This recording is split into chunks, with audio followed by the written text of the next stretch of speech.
Hello, everyone, and welcome to the 40th episode of the Orcocast. In 10 episodes, we can celebrate a real anniversary. It will be 50 episodes within. Today, with me, Bum Bum. Hello. It's the Easter weekend, and we are not going to talk about Jesus with you. We are instead going to talk about the controversy that has been recently popped up on YouTube where they removed the dislike counter. And we will be talking about Outriders. Let's go. So, YouTube has announced on Twitter that they will experiment with removing the dislike counter. They won't remove the dislike button, they will remove the dislike counter. What is the counter? That's the little number you see when your video gets a dislike. I have been researching a bit, and this is an idea that has been universally rejected by the YouTube community, at least the community I follow. Of course, there will be people who say, but Eiko, other people say that's a great idea. I say it's a fucking terrible idea, and I'm gonna tell you why. But first, what do you think about that, Bum Bum? Yeah, I mean, it's obviously gonna make it harder, especially to spot on the first glance. Like, is there something wrong with this video? Because that's one way to use it. Obviously, a dislike counter, or like dislike to like ratio is to check like, hmm, okay. It's like you see, there's more. There's like half of the feedback on the video is dislikes, or even more, and then you watch it and it's like, okay, I get it now. It's like, or you're more wary of it, or it makes you research a video actually. Say like, whenever you see like YouTube video scams or something, so those tend to have like really bad ratio, and then you like check the comments or you research the video more, and I think it's bad. It's a bad idea just to remove it, because yes, there's the fringe ideas that it's like, oh, my cyberbullying and stuff, but at the same time, that doesn't happen as much as some people would like to believe. It's, I think, essentially removing that makes YouTube a less safe place to visit. Yes, and there's something else I want to point out. YouTube is the last social media network. Yes, YouTube is a social media network. I will go there. That has an actual dislike function. It is the last one that has that. Everyone else, it doesn't matter who we talk about, if it's Facebook, if it's Twitter, if it's Instagram, there are only like buttons. Only like buttons. And that is a problem. A psychological problem because people will chase likes by any means necessary. And there's also no one ratioing them. I At mean, this point, like when it comes to say Twitter, usually it's you check like, the post is something that is going to be a lot of fun to read if it has like 4 times more comments or retweets than likes. quote tweets, exactly. Quote tweets, yeah. People will find a way to ratio you, but it will be less visible. Yeah. I mean, there's still also Reddit that has downvotes. Yeah, and I just remember one instance on YouTube where the dislike came in really. I mean, most people probably don't remember this at all. I'm probably old enough to remember this because I'm old and I remember shit like this. There were two YouTubers called T. Martin and Syndicate, Oh yeah, the and they literally had a gambling ring for CSGO stuff. yeah. They didn't disclose it. After it came out, their videos were downvoted into oblivion, and deservedly so. Even their half-arsed apologies were downvoted into oblivion, and deservedly so. We need.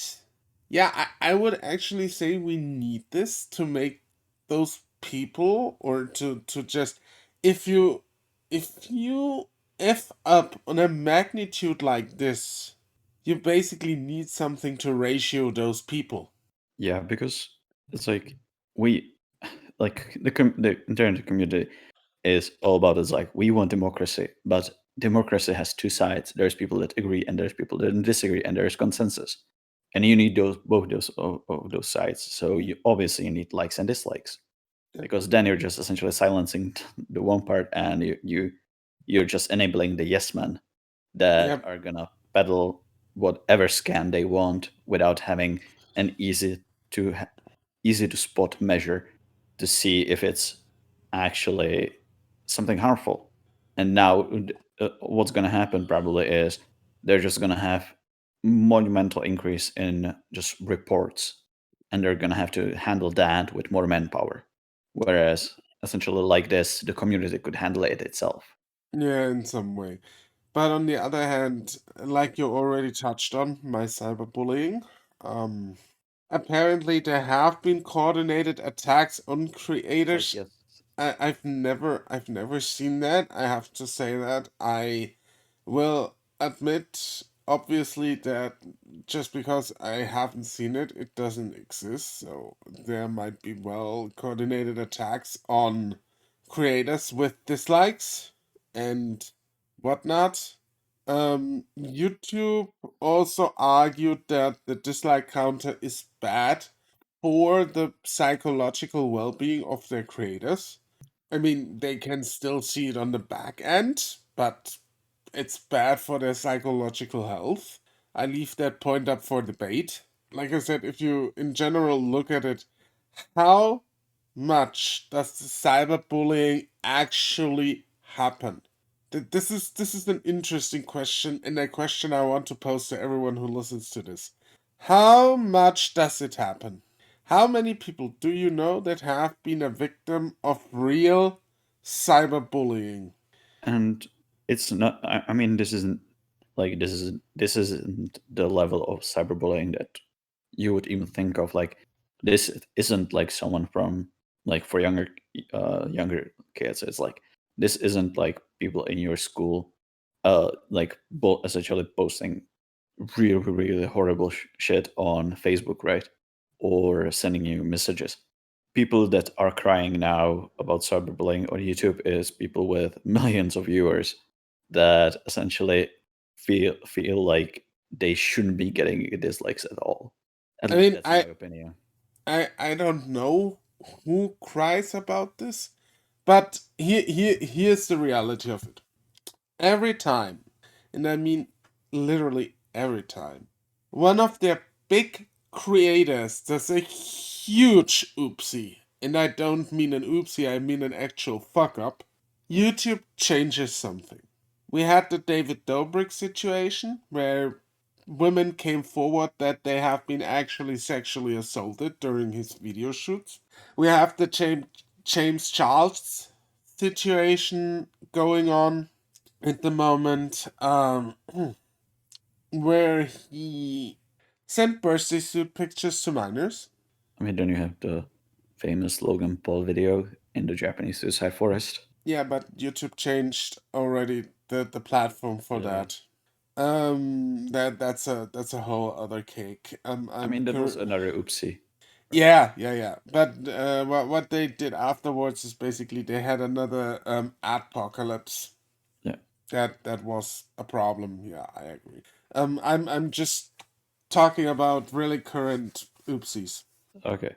And you also have kind of still the battle of the fans going on, like I call it, like the Snyderverse versus Warner Brothers, or the Star Wars fans versus Kathleen Kennedy.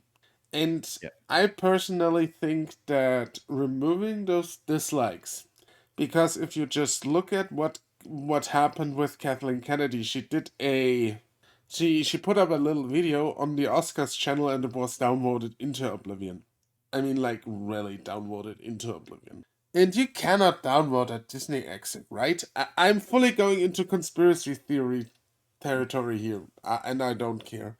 I think YouTube does this to appease not the platform or the people or their creators on the platform. Or to prevent cyberbullying, I fully believe that YouTube does this to appease old media that barges into their platform. People that have nothing to do with YouTube, people who just want a portion of the cake by any means necessary. And that's it. That is my fundamental understanding of what is going on right now and my theory. Yeah, I mean, you had a lot of like A-list celebrities creating YouTube accounts, along with like, at first it was like, oh, everyone has to have an Instagram account, and now a lot of them are also transitioning to making essentially short YouTube videos. So I can imagine that's like YouTube also trying to incentivize the essentially diversification of their essentially revenue streams. So, and this is gonna make it like less stressful for them to start essentially a YouTube account and start putting content on YouTube if there's essentially no chance for anyone to see like, oh, it's like, oh, this has a lot of dislikes, or there's something sketchy about this. It's like, I always remember there was, for a while there was I was getting ads for some Will Smith financing course. I was like, that seems kind of sketchy. What? And And Will yeah, Smith? yeah. I was like, really, dude? No, but it's like in my mind. I mean, I said I go into full conspiracy theory mode here. If you look at the YouTube channel of the White House, yes, the White House has a YouTube channel. Every video has like an abysmal likes to dislikes ratio. And I'm not talking about 50-50. I'm talking about like 20-80. And Yeah. I'm not, or I wouldn't be surprised if the White House made a call. On one hand, the PR people there, I Mhm. wouldn't even say that it's Biden himself, but his PR people who saw that and say, hey, that's not cool. But I obviously do not have any proof for that. So take that with a grain of salt. But that is my theory, and I think my understanding of what's going on. I do think that YouTube, this is another move where YouTube tries to appease old media instead of their creators. But we can sit here and harp here for hours on this. I mean, like Bam Bam already said, dislikes help you spot bad content. And with bad content, I don't only mean scam videos, but just in general bad content, because believe it or not, people are able to put out bad content. Yeah. I wouldn't say my content is like the best thing in the world, but I at least try and make sure we have some quality here, some level of quality. And it has nothing to do with bullying or cyberbullying. And sometimes people deserve the amount of dislikes they get. I have another example of likes and dislike. Nah, I'm not going there. It doesn't really matter. It's a holistically bad idea of removing the dislike counter. I stand my ground on that. But like I said, we can harp on that every day, any day of the week.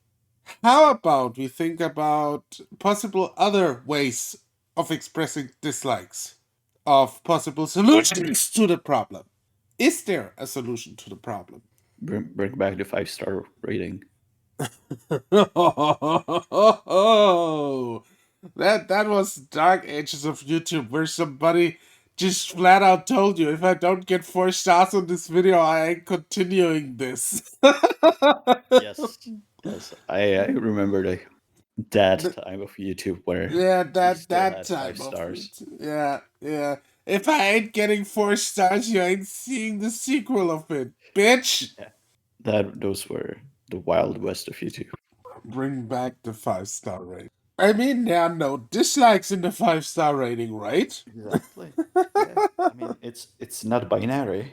It's You not get binary, right? you get more of a, I guess, Yeah, nuance yeah. in your rating. Someone on Twitter suggested they should do it like on Steam that you basically see when a mass wave of dislikes happens. Yeah. I say this is, or not this is, but I'd say this is not helpful because if somebody does a video and a lot of people sum it up and then later it comes out he has been lying in the video, it Mhm. still just shows you the bomb, not the context of the Yeah. bomb. Because I'm going back to the now to the example I wanted to give earlier and say I will not go there, but I will go there. Mhm. So there was one commentary channel on YouTube, and believe me, the commentary community is a bit special in that regard. One guy tried to out a bigger YouTuber as a groomer and a pedophile. And it backfired a little bit, so to say. And first, everyone liked his video, then the accused YouTuber made a rebuttal of everything, and it was a very good rebuttal. And then they went back to the video of the commentator and thumbed it down thoroughly. But you would still be missing the context of why this happened if you saw just a graph of when the mass dislikes happened. Yeah. I mean, that's where the old feature of reply videos would have come in. Exactly, reply videos. There was a lot of good stuff in the old YouTube, and they gradually removed it and made it more of a husk. Remember YouTube messages? There was a lot of features that actually now would have made YouTube a more viable social platform Yeah, and they actually as a removed everything. altogether social network. Yeah, I agree. The issue is that they all removed it. They had actually the Yeah. platform in terms of features degraded over the years. They took out gradually or changed everything for the worse and didn't substitute it with enough. I mean, I actually think the 5-star rating wasn't that bad. Just No, I bring it think back. yeah, It was more nuanced than binary. I like it or I don't like it. Could give a video a 3-star rating if you thought, oh, yeah, it was okay. If you thought it was utter shit, then you just gave it 1 star. Why not bring back that? But I guess that would be too easy. that makes too much sense, I guess. Or bring back other features like the reply video, because it gives context to some situations that are happening on the platform situations. They took it out because everyone complained about the reply girls. Yeah, but then it's like then you can just adjust it. You can either say, okay, I will open essentially the ability to reply to a video Yeah. to say, okay, I Yeah, say I'm a just like commentator channel, so I will just open the reply option to that person I'm commenting on, or a select maybe. few creators. Yeah. Yeah, maybe. Maybe you can control it. I mean, TikTok, actually, I know you hate TikTok, but TikTok has something like reply video that is called stitches and something else. There are like two options. You can do duet and stitches, I believe. And you can turn them on or off for your videos. So that's a thing as well. Yeah, I mean that's the thing. It's like YouTube. It's backed by Google, and Google has all the tech. So why not just employ it? I mean, Google is known to just abandon stuff if it doesn't go their way. See Stadia, Google Plus. Google Plus, yeah. I mean, there's the Google Graveyard chart. You can look that up if you Yeah. want to. There is a lot. I mean, Google is essentially the EA of tech. Yeah. Then that's just the reality of it. If it doesn't go their way, they just kill it off. I Pretty get much. that you need money and everything and whatnot, but Google is very quick to give things not a chance. And we've seen that just recently, like I said, with Stadia. They didn't kill Stadia outright, but basically what they did is, oh yeah, so we do not have any first party software, but yeah, we focus on third party software. Yeah, good idea. This will sell your shit console, I guess. Just don't tell our developers. Yeah, that was another thing they did. Yeah, but conclusion is there is no or at least for me, there is no real. So what always will happen is, and here's the fact: there will always be people that are out not for your best interest, even on YouTube. There will always be people that are out of their depth and tell you how to build a computer and potentially damage it while doing so. I just remembered a Verge video. Was it a Verge or was it Vice? I don't know. One of the bigger outlets uploaded a video and it was so poorly done that it essentially could damage your computer, and they even defended it. Some people just don't know anything about everything, and they will still try to make it look like they do.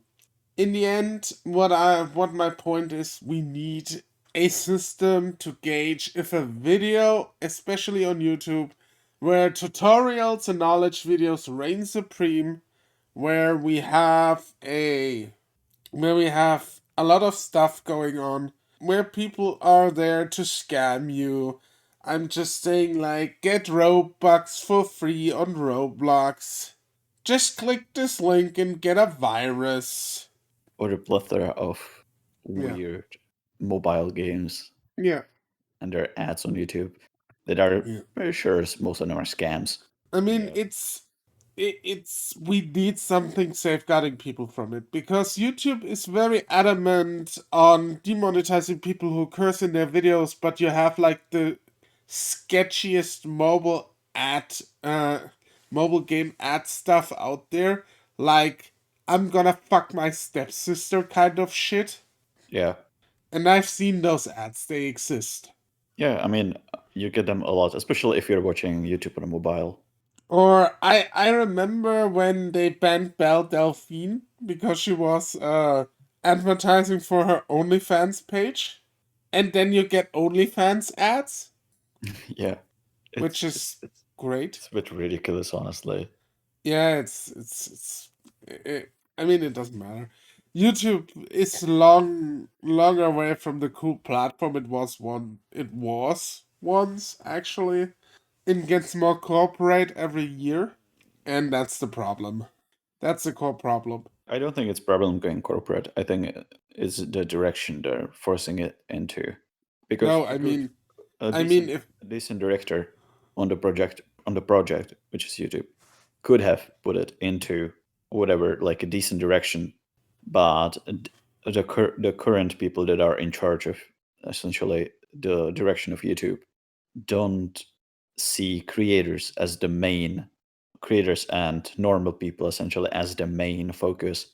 They're focusing on getting old media onto the platform, and that hopefully drying up the revenue. That's the problem at this point. can we just campaign to bring back the 5-star rating? No. Yes, please. Yeah, but that's it about on YouTube, I think. Let's move on to Outriders, which dropped this week on Thursday, and it's great if the tech behind it works and the servers actually run. It's a good game. Yeah, I think they didn't expect, or should have probably expected, but they didn't think there would be such a load on the servers, especially because they're cross platform. I think they are not cross-platform yet. I think they want to patch it Oh, in. I But thought it was this one. here's the thing. What I do not understand is they put it on Game Pass. They did. A triple A release on Game Pass at the launch. I mean, they did it with something else as well. But that was like Microsoft does it, but with their own titles. I didn't expect that. Maybe it's a deal they have with Square Enix for this. It is probably a deal, but well, my point being is why Enix should have expected that this would Yeah. happen. If you put such a it is a big release. You can't argue with me any day. It might be in the grand scheme of things still like a more B tier release when it comes to AAA games, but it's nonetheless a free AAA game. Yeah.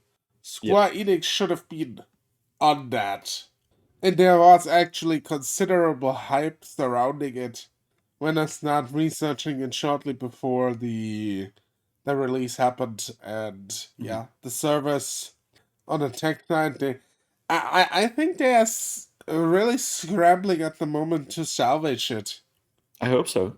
Yeah, I mean, if the servers work, it is a good game.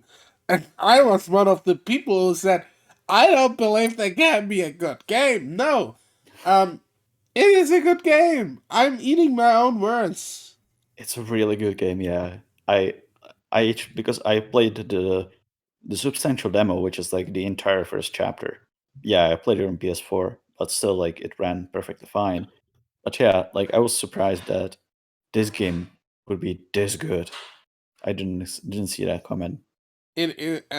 So what I like about this game, and basically is something that I absolutely do enjoy, is I know that a lot of people might not see the comparison, but it plays, or at least has some resemblance to Vanquish in the sense that it is super fast paced, super frantic, especially when you take the class Trickster or even the Devastator. It's very up close and personal. I haven't tried the other two classes, the Pyromancer and the Technomancer, Pyromancer's a lot of fun. but the Trickster is like my favorite class. I've played the Pyromancer, which is that's what I like about the game. It's every single class you have to be aggressive. You can't just sit in cover most of the time. Yeah, I was Which is just I wanted to say that sitting in cover actually you get punished. At yes, least at least for the Trickster and Devastator. each class, what I like about it, has its own mechanic how to recover health. For the Pyromancer, essentially, it's set as many enemies as you can on fire, and each time the enemy that's essentially burning dies, you get a portion of your health back, Yeah. even if they're killed by your team. So essentially, what you do is you just run around, set everyone on fire, and then you just fight the rest of the. Yeah, it's like it's much like Vanquish, or because it's people can fly games. It's Yeah, it's people can fly. people can fly, so it's they're like the people partial portion of the studio is people behind the Painkiller series, which again is super aggressive. It's all about like moving around, zoning your enemies, and using essentially the terrain to your advantage, but not just sitting in one place for too long. Otherwise, you get had. Yeah, it's basically like that. And I do think this is the old people can fly I still remember when it comes to gameplay. It feels like somebody made an actually well playing Gears of War mixed with Infamous, Yes, yeah, if I'm it's being facetious. yeah. Especially, I think it comes that Gears of War comes in, especially when you fight bosses Yeah. in co-op. You have to, interrupt the casting time on your enemies, which I didn't expect. That each time a stronger enemy is on field, and there will be preparing a skill, you can actually see the bar that fills up as it's the essentially the abilities being cast. Some of your abilities have interrupts, so you can, if you see that, like, whoever's the nearest and has their ability not on cooldown, it's like, oh, I can interrupt that, so that doesn't go off and make the fight even harder. It brings enough of its own ingredients into the mix of the, like, chest high wall tactical combat that's not really about the chest high walls. Yeah, It makes it exactly. really it makes it really interesting, and I think this is probably the freshest action game I've played in a while. It is probably also the best looter shooter I've ever played because they Yes. firmly bill it as a looter shooter. With the looter shooter come looter shooter tropes such as bullet spongy enemies, which I still don't like. I can't get myself to like this trope. But I'm also someone who likes to play games like Diablo, so action RPGs. I'm already hooked on the loot cycle. The loot is really good. I'm hooked on the gameplay. The gameplay feels so good. The encounters are very well designed so far. I've not had a single encounter where I said, I felt kind of lackluster. It's so well made. They poured everything into it, and it feels really meaty and consistent. In they always ramp up the difficulty like a tiny bit. Like at the start, you might see a captain Later on, there's like a captain in every encounter you're Yeah, fighting. It is just that much fun. yeah, and it's probably one of the more recent shooters I've played, aside from the Doom games, Yeah. that actually made shotguns feel good to play with. Oh my god, the shotguns in this game are fucking evil. You just run around and shred everything with it. Like the Devastator is the one who regenerates his health by just running up to the enemy and just punching him in the face essentially. And you want a shotgun as a Devastator. And it feels so good having these shotties. They do nothing on range, but as soon as you're up close and personal, they wreck everything in your path. I have a shotgun with my trickster that freezes enemies. There is a chance that the enemy freezes. It's such a good weapon. I just want to keep it, you Yeah, know? I It's had one which dropped, and it essentially doubled damage over time. And since all my skills did damage over time, I just wrecked the map. some people might say it feels too easy, but I think they struck a perfect balance between you being a massive, overpowered individual and eating some humble pie. Because I if think you are getting reckless, they will shred you still. I think because I was playing it with my brother in co-op, and I think what he said rings true is it's a cool chill out game with friends that even if the friends are not there, is still fun Yeah, it is. You can say that. because it's I think games like Borderlands, Destiny, even if Outriders is not a live service game, but like the closest comparison is those games like Borderlands and Destiny. Those games feel marginally less fun, like a lot less fun if you don't have friends to chat shit with. And this game is still fun even if you don't have friends, even if you're lonely and hate yourself, you can still enjoy this game.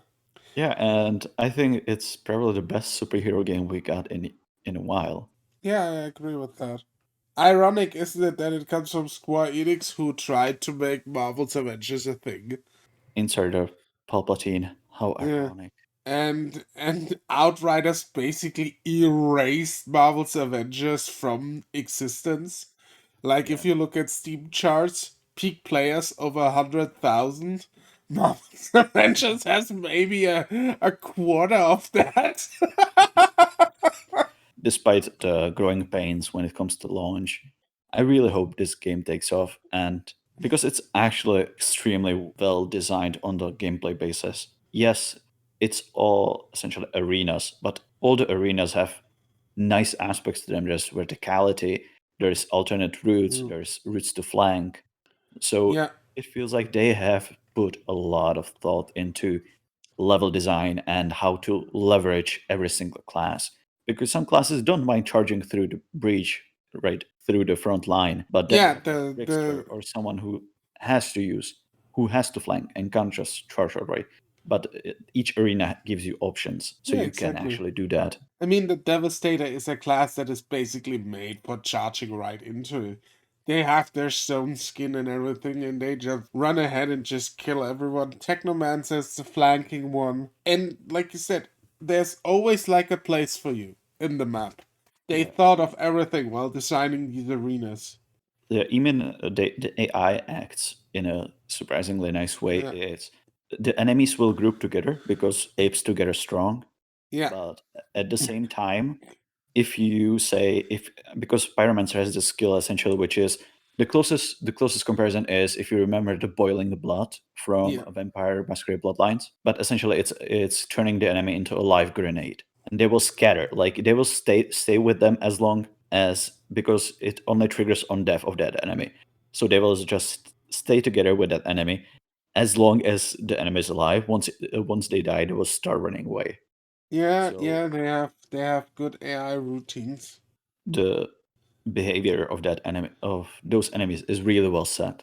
This is also where the combination of the classes comes in. So there's a good example. I played Outriders really long on Friday with a friend and member of my community, and he played a pyromancer and I played a trickster. So what the trickster can do is she can slow down time. So my friend turned the one guy into a living grenade. What did I do? I teleported to him, slowed down time, kill him, teleported away, and everyone around him exploded. Yeah, that's I think another thing that they do real well is combining the classes. The synergy of the classes is amazing, and I think every class you play with has some kind of synergy with another class. You just have to find it, you know? It's very freeform to create your own synergy. And I think what they also do is that you unlock skills at a decent pace, so you can mix and match and try Yeah, without much repercussion. It's like, oh, I'm making my build weaker. No, you're not. You're just experimenting. Because each skill, I think this is a lost art where you have a set of key abilities that permeate through the entire skill tree of a character.